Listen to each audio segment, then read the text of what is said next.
व्यासपीठावरील मान्यवर व माझे वंदनीय गुरुवर्य, मी इयत्ता 10वी क ची विद्यार्थिनी कुमारी ईश्वरी विजय वागचौरे आज आपल्या निरोप समारित मुलांनिमित्त माझी छोटीशी कविता आणि माझे मनोगत व्यक्त करणार आहे। ते तुम्ही शांतचित्ताने ऐकावेत अशी मी आशा बाळगते आणि माझ्या मनोगतास सुरुवात करते। मित्रांनो, ते जितेंद्र जोशी असे म्हणतात की प्रेमात पडलो जरी आम्ही तरी आम्हाला लागत नाही, प्रेमात पडलो जरी आम्ही तरी आम्हाला लागत नाही आणि केवळ एकदा प्रेम करून आमचं कधीच भागत नाही, केवळ एकदा प्रेम करून आमचं कधीच भागत नाही। ही शाळा, ही कविता आपल्या शाळेला खूप शोभून दिसते। 2 वर्षापूर्वी जेव्हा मी या शाळेत आले तेव्हा मला प्रेम करायला कळलं आणि माझं हे प्रेम आपल्या शाळेवर आहे। खरं आहे ना? आपण शाळेत कितीही पडलो, आपल्याला कितीही लागलं, कोणी आपल्याला कितीही हसलं तरी आपल्याला काही फरक पडत नाही। आपण परत उठतो आणि खेळायला सुरुवात करतो, आपल्या कामांमध्ये व्यस्त होऊन जातो आणि शाळेवर कितीही प्रेम केलं आणि कधीही केलं ना तरी आपलं मन कधी भरत नाही। असं शाळेचं महत्त्व आहे, कारण जितकं प्रेम आपण शाळेवर करतो ना तितकंच प्रेम शाळा ही आपल्यावर करत असते। दुनियेच्या कोणत्याही कोपऱ्यात गेलो तर आपल्याला शाळेची आठवण आल्याशिवाय राहत नाही। 2 वर्ष खरंच मला या शाळेतून खूप काही शिकायला मिळालं, खूप आपुलकी मिळाली। एका कार्यक्रमाच्या माध्यमातून माझी सर्व शिक्षकांची ओळख झाली आणि नंतर ही ओळख इतकी वाढत गेली, मी शिक्षकांच्या इतकी जवळची झाले की आजपर्यंत त्यांनी मला कधीही परक केलं नाही। आणि म्हणूनच मी अशी सांगू इच्छिते की खूप वाईट वाटतं सर सगळं सोडून जाताना, खूप वाईट वाटतं सर सगळं सोडून जाताना। आत्ताच कुठं नातं जुळलं होतं लगेच परक होताना, आत्ताच कुठं नातं जुळलं होतं लगेच परक होताना। कारण आज शाळेच्या बाहेर प्रत्येक जण माणूस शोधतोय, कारण आज शाळेच्या बाहेर प्रत्येक जण माणूस शोधतोय आणि या शाळेतील प्रत्येक शिक्षकात मला माणसातला देव दिसतोय, मला माणसातला देव दिसतोय। आणि म्हणूनच आता ना मंदिर ना मस्जिद ना चर्च, आता ना मंदिर ना मस्जिद ना चर्च, आता काहीच प्रिय नाही, कारण ही शाळा माझ्यासाठी देवलोकीच्या स्वर्गापेक्षाही कमी नाही, देवलोकीच्या स्वर्गापेक्षाही कमी नाही। खरंच आपली शाळा आपल्यासाठी खूप काही असते आणि म्हणूनच आज सर्वात जास्त वाईट आम्हा सर्व विद्यार्थ्यांनाच वाटते, कारण आज सगळ्यात जास्त वाईट आम्हा विद्यार्थ्यांनाच वाटते, कारण भविष्यातल्या आशा, आकांक्षा आणि इच्छा सोबत घेऊन जाताना शाळेतल्या मित्रमैत्रिणींना आणि शिक्षकांना मात्र इथंच सोडून जावं लागतंय, इथंच सोडून जावं लागतंय।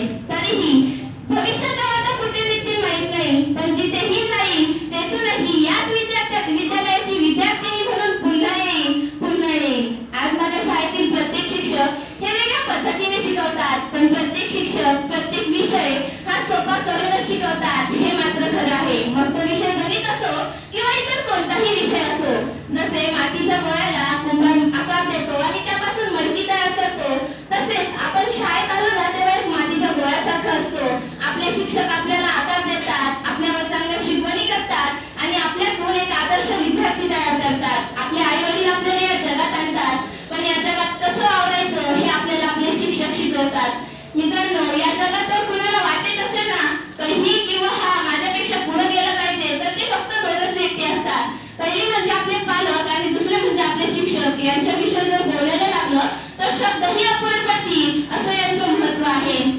मी 2 वर्षापूर्वी जेव्हा मी या शाळेत आले तेव्हा पहिल्या दिवशी फार घाबरत आले, कारण त्या दिवशी माझं शाळेमध्ये कोणीच नव्हतं, पण आता मात्र शाळेने मला एवढं काही दिलंय की हे मी कधीही विसरू शकणार नाही आणि हे मला कधी विसरायचंही नाहीये। मी या सर्व आठवणी, हे सर्व मी माझ्या आठवणींच्या रूपात आयुष्यभर माझ्यासोबत ठेवणार आहे। आज निरोप देताना फार वाईट वाटत आहे, पण नुसता सहवास सुटला म्हणून साथ सुटत नाही, नुसता सहवास सुटला म्हणून साथ सुटत नाही आणि नुसता निरोप दिल्याने नाते तुटत नाही, हे मात्र खरे आहे।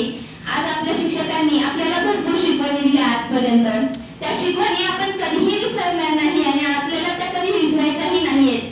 आज प्रत्येक विद्यार्थ्याने ठरवले की मीही जीवनात काहीतरी करून दाखवणार। काहींनी अगोदरच ठरवलं होतं, पण काही जे थोडेफार बेशिस्त वर्तन करणारे विद्यार्थी आहेत त्यांनी शिक्षकांनी समजून सांगितल्यानंतर काही समजले, काही तरीही नाही समजले, त्यांना सरांनी मार देऊन का होईना पण त्यांनी आज ठरवले की मीही काहीतरी करून दाखवणार। मला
नाही. प्रत्येक विद्यार्थ्यांना समान वागणूक दिली जाते आणि प्रत्येक विद्यार्थ्याला गरीबातल्या गरीब